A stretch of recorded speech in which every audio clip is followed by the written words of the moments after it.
Hello வணக்கம். எல்லாரும் எப்படி இருக்கீங்க? நல்லா இருக்கீங்களா? சாப்பிட்டீங்களா? ஓகே, இன்றைக்கி நம்ம வீடியோவில் என்ன பார்க்க போகிறோம் அப்படின்னா, ஒரு சூப்பரான தக்காளி சேர்க்காத ஒரு சூப்பரான ஒரு சட்னி ரெசிபி தாங்க பார்க்க போகிறோம். வாங்க எப்படி செய்யறதுன்றதை வீடியோக்குள்ளே போய் பார்த்துடலாம். அதுக்கு ஒரு பேனை சூடுபடுத்திக்கிட்டு 2 ஸ்பூன் அளவுக்கு எண்ணெய் சேர்த்துருக்கேன். எண்ணெய் சூடானதுக்கப்புறமா இது கூட ஒரு 2 ஸ்பூன் அளவுக்கு உளுந்தப்பருப்பு சேர்த்துருக்கேன். நான் வந்து தோலோடு இருக்க உளுந்தப்பருப்பு எடுத்திருக்கேன். நீங்கள் தோல் நீக்கின உளுந்தப்பருப்பு கூட, குண்டு உளுந்தப்பருப்பு இருக்கணும், அது கூட நீங்கள் எடுத்துக்கலாம், ஒன்றும் ப்ராப்ளம் இல்லை. இல்லை வந்து தோல் இல்லாத உடச்ச உளுந்தப்பருப்பு கூட நீங்கள் எடுத்துக்கலாம். இது கூடவே நல்ல ஒரு சூப்பரான ஒரு ஃப்ளேவர் வந்து இந்த சட்னிக்கு கொடுக்கறதுக்காக இது கூட ஒரு 2 ஸ்பூன் அளவுக்கு மல்லி எடுத்துருக்கேன். நார்மலான டீஸ்பூனில் தான் எடுத்திருக்கேன், சரிங்களா? டேபிள் ஸ்பூனில் நார்மலான ஸ்பூனில் தான் எடுத்திருக்கேன். எடுத்துகிட்டு இதை கூடவே சேர்த்துட்டு லைட்டாக ஃப்ரை பண்ணி விட்டுக்கலாம். உளுந்து சேர்த்து அடுத்த ஒரு நிமிஷம் கழித்து மல்லி சேர்த்துக்கோங்க, சரியாக இருக்கும். இது கூட காரத்துக்காக 2 வரமிளகாய் எடுத்திருக்கேன். கூடவே பார்த்திங்கன்னா ஒரு 3 அளவுக்கு காஷ்மீரி சில்லி எடுத்திருக்கேன். ஸோ இது வந்து காரம் வந்து அதிகம் இருக்காது, பட் டேஸ்ட்டும் கலரும் கொஞ்சம் என்ஹான்ஸ் பண்ணி கொடுக்கும், அதுக்காக தான். பார்த்திங்கன்னா இதை லைட்டாக வறுத்துட்டு அது லேசாக செவந்ததுக்கப்புறமா அடுப்பை ஆஃப் பண்ணிடுங்க. ஆஃப் பண்ணிவிட்டு அப்படியே இதை ஒரு மிக்ஸி ஜாரில் சேர்த்துக்கோங்க. மிக்ஸி ஜாரில் சேர்த்துட்டு அது வந்து கொஞ்சம் சூடு ஆறட்டும், அதுக்குள்ளே நம்ம வெங்காயம்லாம் வதக்கிடலாம்.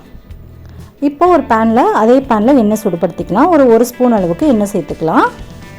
சேர்த்துட்டு நான் பார்த்திங்க அப்படின்னா ஒரு 10லேருந்து 13 அளவுக்கு பூண்டு எடுத்து வச்சுருக்கேன். பெரிய சைஸுன்றனால 13 அளவுக்கு எடுத்துருக்கேன். சின்ன சைஸாக இருந்தால் நீங்கள் இன்னும் ஒரு 20 பல் கூட எடுத்துக்கோங்க, சரியாக இருக்கும். இதுக்கு வந்து பூண்டோட ஃப்ளேவர் கொஞ்சம் கூடுதலாக இருந்தால் ரொம்ப நல்லாயிருக்கும். எண்ணெயில் வந்துட்டு பூண்டை சேர்த்துட்டீங்க அப்படின்னா கொஞ்சம் லேசாக செவந்து வரும் பாருங்கள். அந்த டைமில் புளியை சேர்த்துருங்க. சேர்த்துட்டு லைட்டாக வதக்கி விட்டுக்கலாம். இப்போ இந்த புளியும் பூண்டும் நல்லா வதங்கி வரட்டும். இந்த அளவுக்கு வதங்கினதுக்கப்புறமா நான் வந்து பெரிய பல்லாரி வெங்காயம் எடுத்து வச்சுருக்கேன். நீங்கள் சின்ன வெங்காயம் கூட நீங்கள் எடுத்துக்கலாம், அதுவுமே ரொம்ப நல்லாயிருக்கும். நான் பெரிய பல்லாரி வெங்காயம் ஒரு பெரிய சைஸுன்னு வச்சுக்கோங்களேன், அதில் 2 சேர்த்துக்கலாம். நான் குட்டி குட்டியாக இருக்கக்கூடிய வெங்காயம் ஒரு 10 அளவுக்கு நான் கட் பண்ணி வச்சுருக்கேன். நான் வந்து 2 பல்லாரி வெங்காயம் அப்படின்னே டிஸ்பிளேயில் கொடுக்குறேன். ஸோ அதான் உங்களுக்கு அளவுகளுக்கு சரியாக இருக்கும். கூட கொஞ்சம் போல் உப்பு சேர்த்துட்டு வதக்கிக்கலாம், சீக்கிரமாக வதங்கிறதுக்கு ஹெல்ப்ஃபுல்லாக இருக்கும். அப்படியே பார்த்திங்கன்னா ஒரு பக்கம் வதங்கிட்டு இருக்கிறதுக்குள்ளே மிக்ஸி ஜாரில் நம்ம சேர்த்து வச்சதை ஆறிடுச்சு. அது கூட கொஞ்சம் உப்பு சேர்த்துட்டு இது மாதிரி நல்லா கொஞ்சம் குறைப்பாக அரைச்சிக்கலாம். நம்ம வெங்காயத்தோடு சேர்த்தோம் அப்படின்னா மல்லி வந்து அரைப்படாது, அதுக்காக தான் இப்படி தனியாக அரைச்சிக்கிறோம். அரைச்சிட்டு இது கூட பார்த்திங்க அப்படின்னா நம்ம வெங்காயமும் நல்லாவே வதங்கிடுச்சு. இந்த அளவுக்கு நல்லா செவக்க வதங்கினதுக்கப்புறம் அடுப்பை ஆஃப் பண்ணிவிட்டு நல்லா ஆற வச்சுக்கலாம். ஆற வச்சுட்டு நம்ம ஏற்கனவே வந்து உளுந்தப்பருப்பு, அதுக்கப்புறம் மல்லி, இதெல்லாமே நம்ம மிக்ஸி ஜாரில் சேர்த்து அரைச்சி வச்சுருக்கோம்ல, அது கூடவே இதையும் ஆறினதுக்கப்புறமா நம்ம சேர்த்துட்டு அரைச்சி எடுத்துக்க போகிறோம். இப்போ பாருங்கள், நம்ம ஏற்கனவே அரைச்சி வச்சது கூடவே இதையும் சேர்த்துடலாம். சேர்த்துட்டு இதுக்கு தேவையான அளவுக்கு தண்ணியும் சேர்த்துட்டு நல்லா ஃபைனாக அரைச்சி எடுத்துகிட்டு வந்துடலாம். ஃபைனாக அரைக்கணும் அப்படின்னு இல்லை, ஒரு 80-90% அளவுக்கு அரைச்சிங்க அப்படின்னா போதுமானது.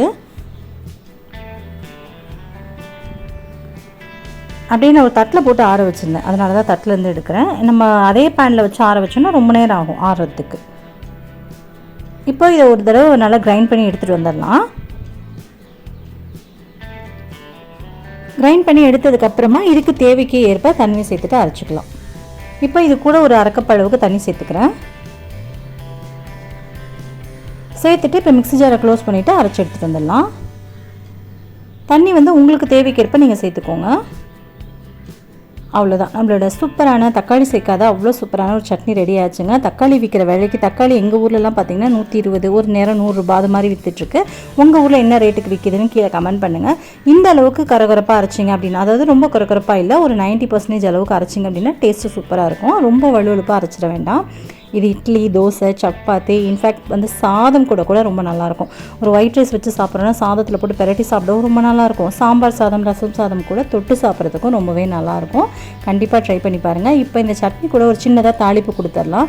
இந்த சட்னியை இப்படியே சாப்பிட்டாலும் நல்லாயிருக்கும், பட் தாளிப்போடு சாப்பிட்றப்ப இன்னும் கொஞ்சம் டேஸ்ட்டு கூடுதலாக இருக்கும். இப்போது ஒரு ஸ்பூன் அளவுக்கு எண்ணெய் சேர்த்துக்கலாம். சேர்த்துட்டு இது கூட கடுகு, உளுந்தப்பருப்பு சேர்த்துக்கலாம்.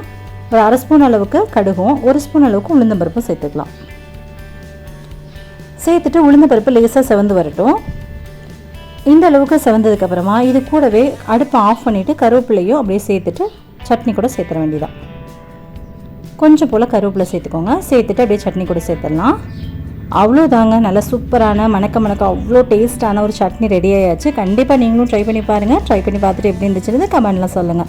ஓகே ஃப்ரெண்ட்ஸ், உங்களுக்கு இந்த வீடியோ ரொம்ப பிடிச்சிருக்கும்னு நினைக்கிறேன். வீடியோ பிடிச்சா வீடியோக்கு ஒரு லைக் கொடுங்க. உங்கள் ஃப்ரெண்ட்ஸ் அண்ட் ஃபேமிலியோடையும் ஷேர் பண்ணிக்கோங்க. மறக்காமல் நம்ம சேனல் கவிஷ் கியூட் கிச்சனை சப்ஸ்கிரைப் பண்ணிவிட்டு கூடவே வர பெல் ஐக்கானை கிளிக் பண்ணிவிட்டு ஆல் அப்படின்ற ஆப்ஷனையும் கிளிக் பண்ணிவிடுங்க. நான் எப்போல்லாம் வீடியோஸ் போகிறேனோ உங்களுக்கு தொடர்ந்து நோட்டிஃபிகேஷன் மூலிமா வந்து சேரும். நீங்களும் மிஸ் பண்ணாமல் பார்க்கலாம். இவ்வளோ நேரம் பொறுமையாக பார்த்தவங்க அனைவருக்கும் ரொம்ப நன்றி. உங்களுக்கு இன்னொரு இன்ட்ரெஸ்டிங்கான வீடியோவில் சந்திக்கும் வரை நன்றி, வணக்கம்.